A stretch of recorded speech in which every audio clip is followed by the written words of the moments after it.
쥐죽은 듯이 조용히. 일본은 이제까지 가장 혁신적인 기술 중 하나를 선보였습니다. 하지만 그 기술은 일본 자체에서 사용되고 있는 것이 아닙니다. 우크라이나에 있으며 푸틴의 기습 공습을 완전히 무력화시키는 데 쓰이고 있습니다. 일본이 우크라이나를 위해 한 일은 정말 대단합니다. 총알 한 발 없이 러시아에 큰 타격을 줬기 때문입니다. 일본은 그럴 필요가 없었고 일본이 제공한 것은 푸틴이 예상 못한 우크라이나와의 동맹 결과입니다.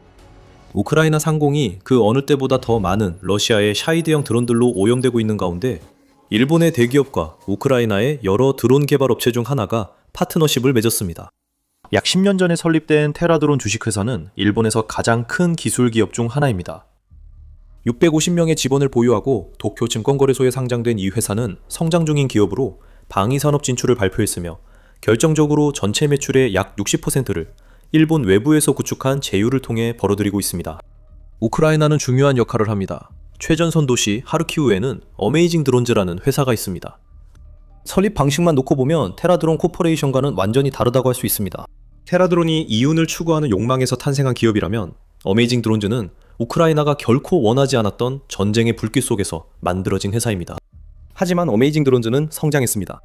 3년 전에는 자원봉사 이니셔티브였던 것이 이제는 우크라이나가 드론 제조업체들이 더 큰 꿈을 꾸고 자국 방어에 필요한 것을 만들도록 장려하기 위해 설립한 브레이브원 방위 클러스터의 주요 구성원이 된 본격적인 회사로 발전했습니다. 이제 어메이징 드론즈는 테라드론 코퍼레이션과 직접 협력하고 있으며 푸틴의 기습 공습 전략을 끝낼 수 있는 매우 중요한 기술을 개발했습니다. 그 기술이 바로 테라 A1으로 러시아의 샤이드형 장거리 공격 드론에 대해 우크라이나가 겪고 있는 모든 문제를 해결하는 요격 드론입니다.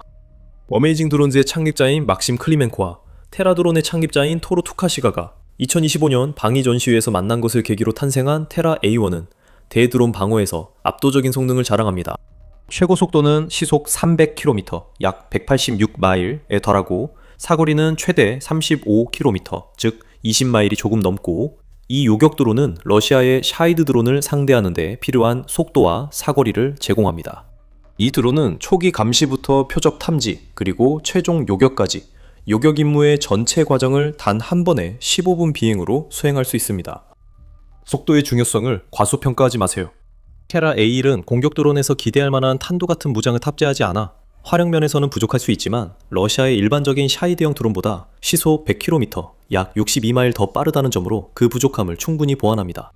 그래서 이건 단순히 대기하다가 샤이드 드론을 요격하는 인터셉터만은 아닙니다. 테라 A1은 샤이드 드론을 추적해 하늘에서 도망칠 수 없는 드론의 죽음의 춤을 벌이며 끝내 목표를 명중시키고 러시아 드론을 폭발과 함께 지상으로 떨어뜨릴 수 있습니다. 이런 죽음의 추격전이 항상 필요하진 않을 겁니다. 사실 이런 상황은 매우 드물게 일어날 수도 있습니다. 유나이티드 24 미디어에 따르면 테라 A1은 스텔스 드론입니다. 전기 추진 시스템 덕분에 테라 A1은 소음이 거의 없고 열 신호도 거의 발생하지 않아 러시아에 있는 샤이드 드론 조종사가 탐지하기 매우 어렵습니다. 많은 경우 테라 A1이 접근하고 있다는 유일한 신호는 요격기가 샤이드 드론에 설치된 카메라에 뚜렷하게 포착될 때뿐입니다. 대부분 테라 A1은 주변을 돌다가 목표물을 발견하면 조종사가 알기도 전에 파괴합니다. 테라 A1은 조종사 없이도 독립적으로 작동합니다. 이 드론은 지능형 드론으로 드론 자체나 조종사의 특별한 훈련 없이도 러시아의 샤이드를 격추시킬 수 있습니다. 여기서부터가 진짜입니다. 테라 A1의 제작 비용은 단 2,000달러입니다. 계속 지켜봐 주시면 왜 이것이 그렇게 중요한지 알게 되실 겁니다. 하지만 지금은 이 드론을 만든 파트너십이 아직 개발 초기 단계에 있으며 앞으로는 규모 확대이 다음 목표입니다. 테라 드론은 말뿐 아니라 실제로도 행동했습니다. 자회사를 통해 테라 A1 드론 생산에 1,000만 달러를 투자했습니다. 이 자본은 금전적 가치보다 우크라이나에 더 큰 이점을 줍니다. 일본 자본의 이자율은 약 2%인 반면 우크라이나 내에서는 약 20%에 달합니다. 여기서 볼 수 있는 것은 어메이징 드론즈가 자국에서 얻을 수 있는 것보다 더 저렴한 자금으로 투자받는 것이며 그 자금은 러시아가 감당할 수 있는 것보다 더 많은 테라 A1을 만드는 데 사용될 것입니다. 현재 생산 속도는 느린 편입니다. 한 작업자가 하루에 테라 A1 2대를 조립할 수 있고 어메이징 드론즈의 작업자 수는 공개되지 않았습니다. 하지만 공정이 간소화되고 있고 자금이 쏟아지고 있으며 아주 곧 테라 A1은 대량 생산되어 우크라이나가 러시아의 샤이드에 맞서 하늘과 국민을 지키는데 가장 중요한 보구 중 하나가 될 것입니다. 대량 생산은 공격을 받는 상황에서도 이루어져야 하며 토쿠시가는 전통적 공장 방식이 해답이 아님을 알고 있습니다. 이런 공장들은 표적이 되지만 테라드론 창립자 토쿠시가에 따르면 우크라이나 엔지니어들은 이미 생산을 분산하고 위협 속에서도 운영하는 노하우를 갖추고 있습니다. 이 방식도 연구, 검토 중입니다. 겉보기에는 별것 아닌 말처럼 보이지만 실제로는 결코 일방적인 파트너십이 아니라는 점을 알 수 있습니다. 우크라이나는 새로운 요격 드론을 받고 있지만 일본은 전투에서 검증된 지식과 경험을 얻고 있습니다. 이는 점점 더 혼란에 빠져드는 세상에서 매우 필요한 것입니다. 테라 드론은 일본에서 우크라이나 드론 생산을 검토 중입니다. 그곳에서 드론은 일본의 이익이 되도록 제작될 수 있을 뿐만 아니라 잠재적으로 우크라이나로 보내져 푸틴의 군대에 맞서 사용될 수도 있습니다. 여기서 우리가 주목해야 할 것은 테라 A1만큼이나 우크라이나가 일본 주요 기업과 관계를 맺으며 이 관계가 일본 전체로 확장되고 있다는 점입니다. 이미 이러한 움직임이 보이고 있습니다. 일본은 러시아와의 전쟁에서 우크라이나를 주로 인도적으로 지원해왔습니다. 2월 일본은 전쟁으로 손상된 우크라이나 문화유적 복구에 380만 달러 지원을 약속했습니다. 4월 1일 기준 일본은 우크라이나 평화 프로젝트로 우크라이나에 13억 달러 추가 지원을 약속했습니다. 또한 2월에는 유엔이 유엔 산업개발기구가 47개의 일본 기업과 1년의 보조금 협약을 체결했으며 이 기업들이 우크라이나 내에서 자사의 비즈니스 모델과 기술을 시험하기 시작할 것이라고 발표했습니다. 이것은 두 강대국 사이에 싹트고 있는 관계의 신호입니다. 어메이징 드론과 테라 드론의 동맹은 여러 사례 중 하나이며 다른 예도 많습니다. 3월에 우크라이나와 일본 정부는 방위 장비와 기술 이전을 용이하게 하는 정부 간 파트너십을 준비하기 시작했습니다. 이 아이디어는 두 나라가 공동 생산을 확대하도록 돕고 궁극적으로 무기 중심 현지화로 이어집니다. 일본은 우크라이나의 공격용 드론 구매를 검토 중이며 이는 인도태평양 지역 긴장 시 일본 공격무기 체계의 핵심이 될 수 있습니다. 우크라이나에게 이러한 파트너십은 무기와 자금이 꾸준히 유입되는 것을 보장해주며 이는 모두 러시아로부터 자신을 방어하는 데 사용할 수 있습니다. 우크라이나는 세계적인 지정학적 맥락에서 주요한 역할을 하는 국가로 떠오르고 있습니다. 만약 푸틴이 4년 전 며칠 만에 무너질 것이라고 생각했던 나라에 전면 침공을 감행하는 어리석은 결정을 내리지 않았다면 이런 일은 일어나지 않았을 것입니다. 우크라이나는 굳건히 버텼고 4년 넘게 그렇게 해오고 있습니다. 그리고 아이러니하게도 푸틴이 우크라이나에서 이룬 유일한 성과는 오히려 더 강한 나라를 만들어냈다는 점입니다. 푸틴이 가만히 있었더라면 결코 생기지 않았을 동맹들과의 유대도 발전시켰죠.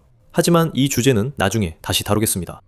테라 A1이 우크라이나의 중요한 이유를 다루기 전에 지금 더 밀리터리 쇼를 시청 중임을 상기시켜드립니다. 이 영상에서 얻는 인사이트가 도움이 되셨다면 앞으로 올라올 영상도 놓치지 않도록 채널 구독을 잊지 마세요. 그럼 테라 A1이 우크라이나에 왜 큰 혜택일까요? 그 답은 러시아의 공중전술에 있습니다. 러시아는 샤이드 기술 확보 후 우크라이나를 경제적으로 소모시키는 전략을 펴왔습니다. 즉, 러시아는 우크라이나의 기반 시설과 도시, 사람들을 파괴하려 점점 더 많은 드론을 우크라이나에 발사하고 있습니다. 조치는 끔찍하지만 이제 우크라이나도 장거리 전선에서 러시아와 맞설 수 있는 단계에 도달했습니다. 3월 한 달 동안 러시아는 우크라이나에 6,462대의 드론을 발사했습니다. 전쟁이 시작된 이후 처음으로 우크라이나가 한 달 동안 러시아보다 더 많은 장거리 드론을 발사했습니다. 우크라이나는 7,347대의 장거리 드론을 자체적으로 발사했습니다. 하지만 이것은 우크라이나에 새롭습니다. 러시아는 한 달에 수천 대의 드론을 발사하는 데 익숙하지만 경제적으로 문제가 되고 있습니다. 장거리 드론 공격 대응으로 미국 등 서방 동맹국이 우크라이나에 제공한 패트리어트 등 현대식 방공 시스템이 사용되었습니다. 패트리어트는 우크라이나에 매우 중요하며 러시아 탄도미사일 요격에 필수적입니다. 하지만 대드론 방어 체계로서 패트리어트는 사실상 쓸모가 없습니다. 이것은 패트리어트의 성능과는 아무런 관련이 없고 오로지 드론을 상대로 패트리어트를 사용하는 데 드는 막대한 비용 때문입니다. 미국 외교협의회는 러시아가 샤이드형 드론 한 대를 만드는데 약 35,000달러가 든다고 명확히 밝혔습니다. 패트리어트 요격 미사일 한 발은 우크라이나에 400만 달러 가듭니다. 패트리어트 미사일은 러시아 드론 대응에 적합하지 않다는 것은 누구나 알 수 있습니다. 예를 들어 3월에 우크라이나가 사용할 수 있는 무기가 그 시스템뿐이었다면 100% 요격률을 달성하기 위해 258억 달러 이상을 써야 했을 것입니다. 물론 그 정도 지출은 과도합니다. 하지만 카운슬은 코요테 같은 저렴한 방공 시스템도 한 발에 수천 달러가 든다고 지적합니다. 러시아 드론 피해 외에도 우크라이나는 경제적으로 타당한 방공 솔루션을 찾는 것이 큰 과제였습니다. 바로 이 지점에서 테라 A1, 이 우크라이나 무기고에 들어온 가장 중요한 무기가 될 수 있습니다. 테라 A1 한 대 가격이 2,000달러라고 말씀드렸습니다. 러시아의 3월 드론 군집을 100% 요격한다고 가정하면 총액은 1,290만 달러가 조금 넘습니다. 분명 적지 않은 금액이지만 패트리어트 같은 시스템을 사용하는 것보다는 훨씬 저렴합니다. 그리고 러시아가 부담하는 비용도 있습니다. 샤이드형 드론 한 대가 1만 달러라면 6,462대의 비용은 2억 2,600만 달러가 넘습니다. 우크라이나에게 유리한 점입니다.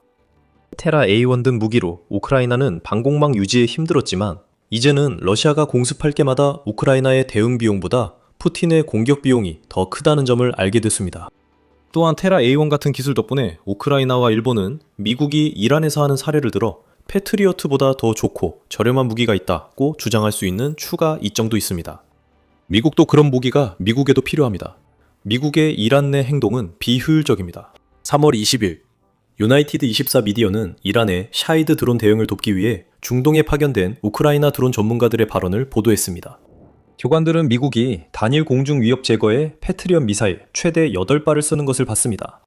다른 경우에는 미국이 한 발당 약 600만 달러에 달하는 SM-6 미사일을 사용해 단 7만 달러에 불과한 샤이드 드론을 격추시키기도 했습니다.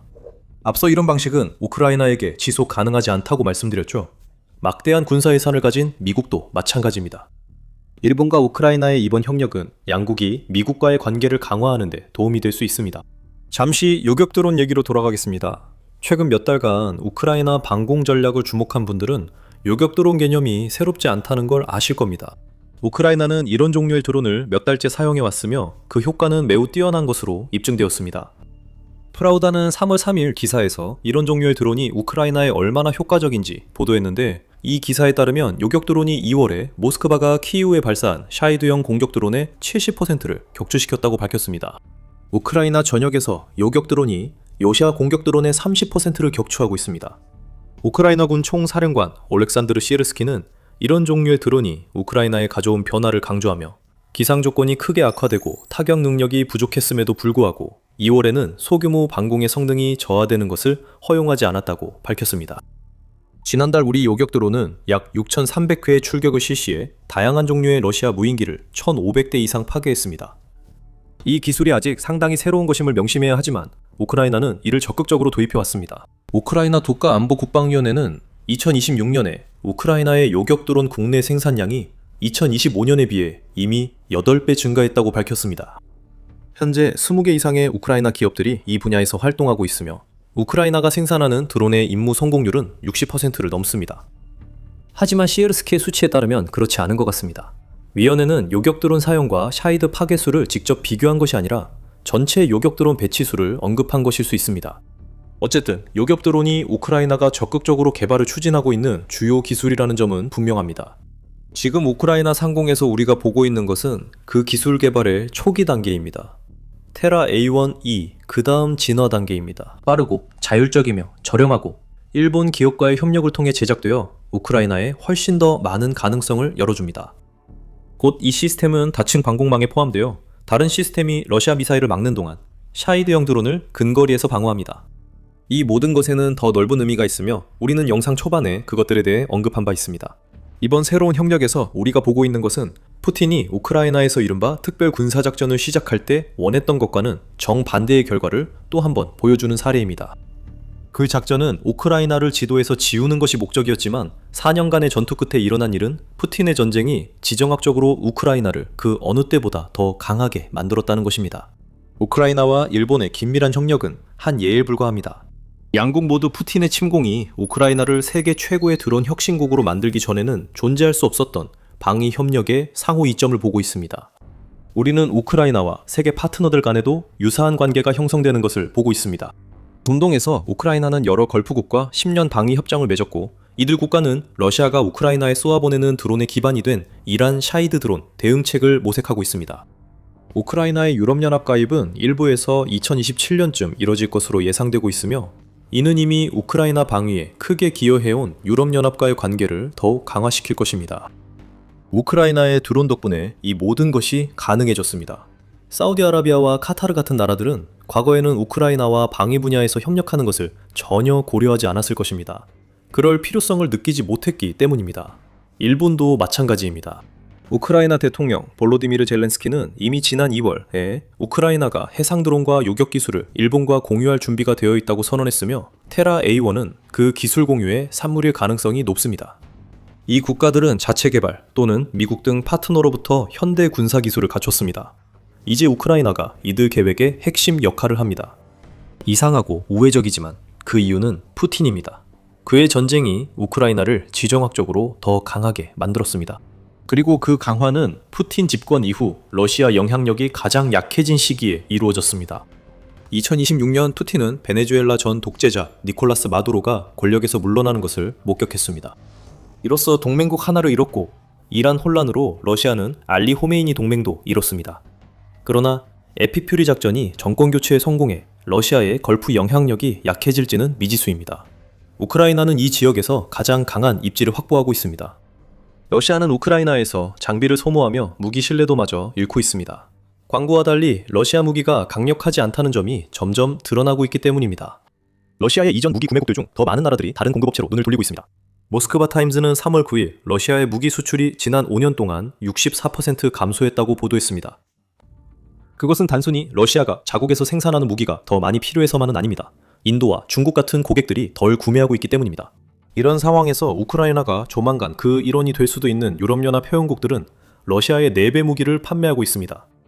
그래서 일본의 테러 A1은 우크라이나에 큰 도움이 될 것입니다. 새로운 유형의 요격 드론은 러시아의 장거리 공격에 대응하기 위해 점점 더 비용 효율적인 무기에 의존하고 있는 우크라이나 같은 나라에 매우 환영받는 일입니다. 하지만 푸틴이 더 걱정해야 할 것은 더 큰 파장입니다. 이번 협약으로 일본과 우크라이나는 방위 분야에서 더욱 가까워졌습니다. 우크라이나 등 여러 나라가 그렇습니다. 러시아 영향력 약화와 우크라이나 영향력 확대를 푸틴은 지켜볼 수밖에 없습니다. 요격된 샤이드마다 그 현실이 크렘린에 각인될 것입니다. 테러 A1이 날아오를 때마다 일본이 우크라이나를 지지함을 푸틴에게 상기시킵니다. 하지만 푸틴은 우크라이나와 일본의 신규 요격 드론에 충분히 주의를 기울이지 않을 수도 있습니다. 우크라이나가 러시아 전쟁 기계를 근원부터 파괴해 러시아가 고전 중입니다. 우크라이나는 러시아의 전선을 마치 버터를 자르듯이 뚫고 있습니다. 그리고 요격 드론은 러시아의 몰락으로 이어지는 훨씬 더 큰 그림의 한 부분에 불과합니다. 더 알고 싶으시다면 저희 영상을 확인해보세요. 이 영상을 재미있게 보셨다면 우크라이나 전쟁에 대한 저희의 더 많은 보도를 보실 수 있도록 더 밀리터리 쇼를 구독해주세요. 시청해주셔서 감사합니다.